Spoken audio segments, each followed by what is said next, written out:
Would you dismiss a prophetic warning of an EMP attack that could black out the entire east coast of the U.S.? It may be more possible than you think.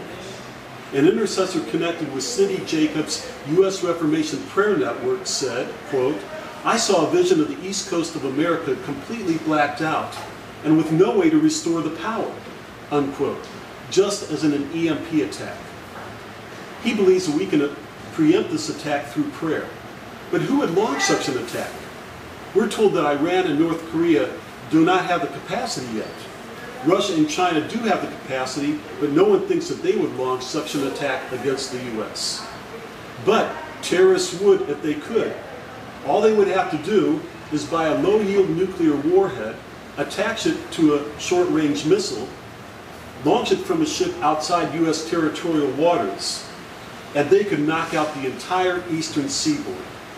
An EMP, or electromagnetic attack, needs only to explode high in the sky, and they can disable electrical system 1,000 miles in every direction and send an entire nation back into the Stone Age.